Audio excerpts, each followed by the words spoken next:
കോടികളുടെ അഴിമതി ആരോപണങ്ങൾ ഇങ്ങനെ കുത്തൊഴുക്ക് പോലെ വന്നുകൊണ്ടിരിക്കുമ്പോൾ നമ്മുടെ പാർട്ടികൾ, നമ്മുടെ രാഷ്ട്രീയ നേതൃത്വം, നമ്മുടെ ഭരണ നേതൃത്വം ഇതിനോട് പ്രതികരിക്കുന്നത് കാണുമ്പോൾ എന്താണ് ഈ അഴിമതികളോടുള്ള അവരുടെ ഒരു സമീപനം? മറുഭാഗത്ത് ജനങ്ങൾ ഏത് നിലയ്ക്കാണ് ഇതിനെ ഇന്നത്തെ സാഹചര്യത്തിൽ വിലയിരുത്തപ്പെടുന്നത്? വാസ്തവത്തിൽ ഇതൊരു വളരെ അപകടകരമായ ഒരു അവസ്ഥയാണ്. കാരണം അതെന്താന്ന് വെച്ചാൽ ഈ ഇന്ത്യയിലെ ലോകത്തേറ്റവും ഇപ്പോൾ ശ്രീ അനന്തലവട്ടം പറഞ്ഞ പോലെ ലോകത്തേറ്റവും അഴിമതിയുള്ള രാജ്യങ്ങളിൽ ഒന്നായിട്ട് ഇന്ത്യ ഇന്ന് ലോകത്തിന്റെ മുമ്പിൽ നാണം കെട്ട് നിൽക്കുകയാണ്.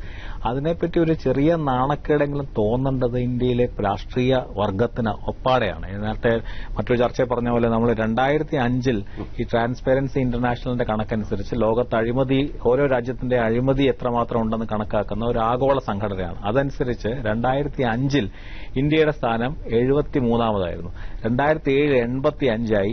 ഈ 2011 95-ാമത്തെ രാജ്യമാണ്. അതായത് ആകെ എത്ര രാജ്യങ്ങളുണ്ട്? 150ഓളം രാജ്യമുണ്ട്. 150ഓളം രാജ്യം. പക്ഷെ സുതാര്യതയുടെ കാര്യത്തിൽ നമ്മൾ 95-ാമത്തെ സ്ഥാനത്തേക്ക് ഇങ്ങനെ പോയിരിക്കുന്നു എന്നുള്ളതാണ്. കാരണം മറ്റ് രാജ്യങ്ങളിൽ അഴിമതിയുള്ള രാജ്യങ്ങളെ പറ്റി പാകിസ്ഥാൻ അല്ലെങ്കിൽ ആഫ്രിക്കയിലുള്ള കുറെ രാജ്യങ്ങൾ, ഇങ്ങനത്തെ രാജ്യങ്ങളാണ് ബാക്കി നമ്മുടെ പിന്നിലുള്ളത്.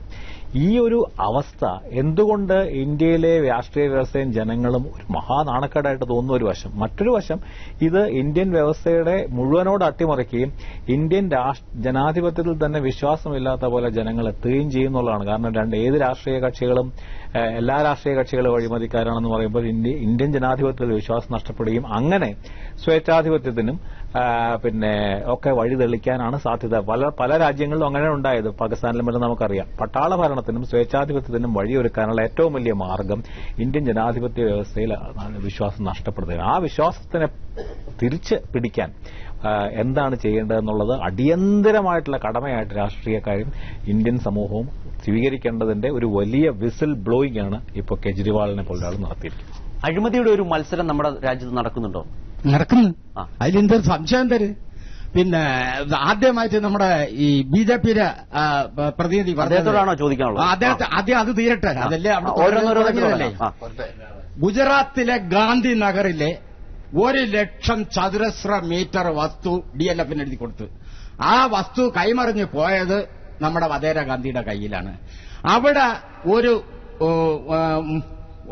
ചതുരശ്ര മീറ്ററിന് ഇവർ കൊടുത്തത് 5,000 രൂപ. വിപണി വില അനുസരിച്ച് 30,000 രൂപ അവിടെ വിലയുണ്ട്. ആ കണക്കിന് 19,000 രൂപ നമുക്ക് കിട്ടേണ്ടതാണ്. അങ്ങനെ വന്നപ്പം ഇത്രയും കൊടുത്തപ്പം 140 കോടി രൂപയാണ് കിട്ടിയത്. 250 കോടി രൂപ കിട്ടാനുള്ളിടത്ത് കിട്ടിയത് ഇത്രയാണ്. അത് കൂടുതൽ വിവരിച്ചാൽ സംസാരിക്കാൻ സമ്മതിക്കില്ല. പിന്നെ അത് കഴിഞ്ഞിട്ട് നമ്മുടെ സോണിയാഗാന്ധി പറഞ്ഞത് ഈ കോൺഗ്രസ് അഴിമതിക്ക് ഏറ്റവും എതിരായിട്ട് നിൽക്കുന്നത് കോൺഗ്രസ് ആണെന്നാണ് സോണിയാഗാന്ധി മംഗലാപുരത്ത് പ്രസംഗിച്ചത്. ആ പറഞ്ഞത് ശരിയാണ്. എന്നിട്ട് അവരൊരു കാര്യം കൂടെ പറഞ്ഞു. BJP ഭരിക്കുന്ന സ്റ്റേറ്റ് കഴിഞ്ഞാൽ അവിടെ നോക്കുകയാണെങ്കിൽ അവിടെ അവര് നടത്തുന്ന അഴിമതി ഞങ്ങൾ നടത്തുക. അപ്പൊ അഴിമതി നടത്തുന്നതിന് തെളിവല്ലേ? പിന്നെ അഴിമതിയുടെ കേസ് ഇവിടെ കണക്കുകൾ ഞാൻ പറയും. 1992 ഹർഷത് മേത്തയുടെ ഓഹരി കുംഭകോണം വെറും 8,000 കോടി രൂപ. 1994 പഞ്ചസാര കുംഭകോണം 650 കോടി രൂപ. 1996 വളമിറക്കുമതി അഴിമതി 1,300 കോടി രൂപ. 1998 1997 സുഹറാം ഇപ്പോഴും കോൺഗ്രസ് നേതാവ് ടെലികോം കുംഭകോണം 1,000 കോടി രൂപ. 2001 മുഴുവൻ പറഞ്ഞു തരുന്നില്ല. കണക്കിൽ വലിയ വിദഗ്ധനാണെന്ന് എനിക്കറിയാം. അഴിമതിയെപ്പറ്റി പറയുവാൻ കോൺഗ്രസ്സർക്ക് എന്ത് അധികാരം, എന്ത് അവകാശം, അവരുടെ എന്ത് കാരണം? ആദ്യം വെറും 1,00,000 രൂപ തികൽക്ക കൊണ്ടുവന്ന ആ ബംഗാൾ ലക്ഷണം വാങ്ങിച്ചപ്പോൾ വലിയ വിവാദമായി. കോൺഗ്രസ് നേതാക്കന്മാരും ബാക്കി കൊള്ളലൊക്കെ ഉണ്ടാക്കി. പക്ഷെ ഇവരെന്തു പറ്റി? ഇവർ അധികാരത്തിൽ കയറിയത് തന്നെ നോട്ടുകെട്ടുകൾ കൊടുത്തല്ലേ? കോൺഗ്രസിന് എന്ത് അവകാശം? അതുപോലെ ഇപ്പൊ BJPയുടെ ദേശീയ പ്രസിഡന്റിനെതിരെ ഉന്നയിച്ച ആക്ഷേപങ്ങൾ ശ്രദ്ധപ്പെട്ടില്ലേ? അതൊന്നും ആക്ഷേപമല്ല. പ്രസ്ഥാനം BJP ആവേക്കുന്നതിനേക്കാളും ഈ കോൺഗ്രസ്സുകാർ ഇന്ത്യ കൊള്ളയടിച്ചുകൊണ്ടിരിക്കുന്ന കോൺഗ്രസ്സുകാരാണ്. അതുകൊണ്ട് BJPയോട് നമ്മൾ ക്ഷമിക്കുന്ന പ്രൈമറി ഒരു സംഘടിതമായ നീക്കത്തിന്റെ ഭാഗമായി താങ്കൾ ഉൾപ്പെടെയുള്ള ആളുകൾ ഗഡ്കരിയെ പ്രതിക്കൂട്ടിൽ നിർത്താൻ ശ്രമിക്കുന്നതെന്ന് എനിക്കൊരു സംശയം തോന്നുന്നു. കാരണം ഗഡ്കരിക്കെതിരായിട്ടുള്ള ആരോപണമുണ്ടെങ്കിൽ വസ്തുനിഷ്ഠമായി കൈരളി ചാനൽ ഉൾപ്പെടെ അവതരിപ്പിക്കുക. കെജ്രിവാളിനെ പോലുള്ള ആളുകൾ ചില എക്സെൻട്രിക് ആയ രീതിയിൽ ചില പ്രസ്താവനകൾ നടത്തുമ്പോൾ ഞങ്ങൾ വസ്തുതാപരമായി ജനങ്ങളുടെ മുമ്പിൽ കൊണ്ടുവന്നല്ലോ, ഞങ്ങൾ അവതരിപ്പിച്ചല്ലോ. ഞങ്ങൾ പറഞ്ഞു അവിടെ നടന്നിട്ടുള്ളത് സഹകരണ സ്ഥാപനങ്ങളാണ്, അവിടെ നടന്നിട്ടുള്ളതിൽ 10,000-കണക്കിന് ആളുകൾക്ക് പങ്കാളിത്തമുണ്ട്. അങ്ങനെ 10,000-കണക്കിന് ആളുകൾക്ക് പങ്കാളിത്തമുള്ള 10 രൂപയ്ക്ക് ഓപ്പൺ മാർക്കറ്റിൽ കിട്ടുന്ന കരിമ്പിൻ ചെടി 3 രൂപ കൊടുക്കുന്നതാണ് ഗഡ്കരി ചെയ്ത് തെറ്റ്. ഗഡ്കരിയുടെ വീട്ടിൽ കൊണ്ടുപോകുന്ന സ്ഥാപനമല്ല. ഞാൻ ശ്രീയൻ ഉന്നയിച്ച ആക്ഷേപങ്ങളെ വേഗത്തിൽ വേണമെങ്കിൽ ഒന്ന് ചുരുക്കി പറയാം. ഒന്ന്, കർഷകർ കൊടുക്കേണ്ട മിച്ച ഭൂമി തട്ടിയെടുത്തു. കർഷകർ അവിടെയാണ് അങ്ങേപോലുള്ള ആളുകളെ മിസ്ഗൈഡ് ചെയ്യുന്ന അവിടെയാണ്. ഈ ഇതിനെ സംബന്ധിച്ച് 1984 അക്വയർ ചെയ്ത സ്ഥലമാണ്. ഈ അക്വയർ ചെയ്ത സ്ഥലം ഓപ്പണായി വിദർഭ ഉൾപ്പെടെയുള്ള സ്ഥലങ്ങളിൽ കർഷക തൊഴിലാളികൾ ബുദ്ധിമുട്ട് അനുഭവിക്കുന്ന സാഹചര്യത്തിൽ കർഷക തൊഴിലാളികളുടെ ജീവിത നിലവാരം ഉയർത്തുന്നതിന് വേണ്ടി കരിമ്പിൻ ചെടി ഉൾപ്പെടെയുള്ള സംവിധാനങ്ങൾ ഡിസ്ട്രിബ്യൂട്ട് ചെയ്യുന്നതിന് വേണ്ടി അവിടെ സംഘടിപ്പിച്ചു. അതിലെ കർഷകർക്ക് അവിടെ എതിർപ്പുണ്ടെന്നുള്ളതാണ് ഒന്നാമത്തെ പ്രശ്നം. കർഷകർ ഏതായാലും ഇതിലൊരു വരുന്ന പ്രശ്നം ഇത് മാറ്റിവെക്കാം, അതിൽ മാത്രം നിൽക്കണ്ട. ശരത് പവാർ കുടുംബവുമായുള്ള വ്യാപാര ബന്ധങ്ങൾ മഹാരാഷ്ട്രയിലെ ഏറ്റവും ചോദിക്കട്ടെ, ഇത് ഇപ്പോ ബിജെപിയെ സംബന്ധിച്ച് മഹാരാഷ്ട്രയിൽ ഞങ്ങൾ ഭരണ പങ്കാളികളല്ല. ഇന്ത്യ രാജ്യത്ത് ഭരിക്കുന്നത് മൻമോഹൻ സിംഗ് ആണ്. ഞാൻ ചോദിക്കുന്ന പരസ്യമായി ലോകം മുഴുവൻ കാണുന്ന ഒരു ചാനൽ വെച്ച് എന്തുകൊണ്ട് അന്വേഷണം നടത്താൻ സർക്കാർ മുന്നോട്ട് വരുന്നില്ല? ഈ കാര്യത്തിൽ ഓരോന്നെടുക്കാം. ഇപ്പൊ ബിജെപിക്ക് നേരെ ആക്ഷേപം ഉന്നയിക്കുമ്പോൾ അവർ പറയുന്നു ഭരണം നിങ്ങൾക്കല്ലേ, നിങ്ങൾ അന്വേഷിക്കുന്നു. പക്ഷേ ഭരണമുന്നണിയിലെ ശരത് പവാറും കുടുംബവുമായി രാഷ്ട്രീയ ബന്ധങ്ങളുണ്ട്, അല്ലെങ്കിൽ വ്യാപാര ബന്ധങ്ങളുണ്ട് എന്ന ആക്ഷേപം കൂടി അതിൽ വരുമ്പോൾ അന്വേഷണം പ്രസക്തമാണോ, സുതാര്യമാണോ, വസ്തുനിഷ്ഠമാകുമോ? ഇപ്പൊ ഈ അഴിമതിയുടെ കാര്യത്തിൽ ഈ രണ്ട് കക്ഷികളും ഒരു നാണയത്തിന്റെ രണ്ട് വശങ്ങളായിട്ടാണ് നിൽക്കുന്നത്. ഇപ്പൊ ഗഡ്കരിയുടെ കാര്യം മാത്രമല്ല, കർണാടകത്തിലെ സ്ഥിതി എന്തായിരുന്നു? റെഡ്ഡി സഹോദരന്മാരുടെ കഥ നമ്മൾ കേട്ടതല്ലേ? ഖനികളുടെ കാര്യത്തിലായാലും ശരി, ഭൂമിയുടെ കാര്യത്തിലായാലും ശരി, ബിജെപിക്ക് ഭരിക്കാൻ കിട്ടിയപ്പോൾ അവിടെ മുഴുവൻ അഴിമതി കാട്ടി അവർ ജയിലിൽ കിടക്കേണ്ട സ്ഥിതി വന്നില്ലേ ബിജെപി മന്ത്രിമാർ? ഇത് തന്നെയല്ലേ കോൺഗ്രസ്? ഇതിലെന്താ വ്യത്യാസം? രണ്ടാളുകളും രാജ്യത്തിന് മുതൽ കൊള്ളയടിക്കുന്നു, കോടാനുകോടി രൂപയുടെ കൊള്ളയാണ് നടക്കുക, ജനങ്ങൾ എന്തുകൊണ്ടാണ് ഇക്കാര്യത്തിൽ ഗവൺമെന്റ് അന്വേഷണം നടത്താത്തത്? ഇപ്പോ നടത്താൻ സാധിക്കില്ല. സോണിയാഗാന്ധി മംഗലാപുരത്ത് വന്ന് നടത്തിയ പ്രസംഗം ഇവിടെ സൂചിപ്പിക്കുകയുണ്ടായി. ഇന്ന് ലോകത്തുള്ള പൊളിറ്റീഷ്യൻസിൽ 4th റിച്ചസ്റ്റ് പേഴ്സൺ സോണിയാഗാന്ധിയാണ്. എങ്ങനെയാത്? അരവിന്ദ് കെജ്രിവാളിന്റെ ക്രെഡിബിലിറ്റിയെ പറ്റി ആദ്യം ഒരു കാര്യം പറഞ്ഞോട്ടെ. പുള്ളി അമേരിക്കയിൽ നിന്നാണ് ഇതിന്റെ സാമ്പത്തികം, ഈ പുള്ളിയുടെ സംഘടനയ്ക്കുള്ള കെജ്രിവാളിന്റെ സംഘടനയുടെ സാമ്പത്തിക സ്രോതസ് എന്ന് പറയുന്നത് അമേരിക്കയാണ്. അമേരിക്കയുടെ ഫോർഡ് ഫൗണ്ടേഷൻ, CIA-യുടെ ചാരസംഘടനയാണ് ഫോർഡ് ഫൗണ്ടേഷൻ. ഫോർഡ് ഫൗണ്ടേഷന്റെ സഹായം കിട്ടുന്നു. ഞാൻ പറഞ്ഞോട്ടെ, മാത്രമല്ല പറയട്ടെ, ഫോർഡ് ഫൗണ്ടേഷന്റെ സഹായം കിട്ടുന്നു. ആവാസ് എന്ന് പറഞ്ഞ അമേരിക്കയുടെ ഒരു സംഘടനയുണ്ട്. ആവാസ് എന്ന് പറഞ്ഞ സംഘടനയുടെ പ്രധാനപ്പെട്ട ലക്ഷ്യം ആഭ്യന്തരമായി അസ്ഥിരതയുണ്ടാക്കുക എന്നുള്ളതാണ്. ലിബിയ, ഈജിപ്ത്, സിറിയ തുടങ്ങിയ രാജ്യങ്ങളിൽ ആഭ്യന്തരമായി അസ്ഥിരതയുണ്ടാക്കുന്ന ആവാസ് എന്ന് പറഞ്ഞ സംഘടന സഹായം കിട്ടുന്നുണ്ട്. ഈ പണം ഉപയോഗിച്ചുകൊണ്ടാണ് ഇദ്ദേഹം ഈ വെളിപ്പെടുത്തലുകളുമായി മുന്നോട്ട് വരുന്നത്. അവിടെ പ്രധാനപ്പെട്ട ഒരു പ്രശ്നമുണ്ട്. അദ്ദേഹത്തിന്റെ സ്വന്തം പ്രശാന്ത് ഭൂഷണെ പറ്റി ആരോപണം വന്നു. പ്രശാന്ത് ഭൂഷണെ പറ്റി ആരോപണം വന്നപ്പോൾ ചെയ്തത് CPM ചെയ്യുന്നതുപോലെ, CPM-ന്റെ സംസ്ഥാന സെക്രട്ടറി ചെയ്യുന്നത് പോലെ അദ്ദേഹം സ്വന്തം ലെവലിൽ അന്വേഷണ കമ്മീഷനെ വെച്ചു പ്രശാന്ത് ഭൂഷണെ പറ്റി അന്വേഷിക്കുവാൻ.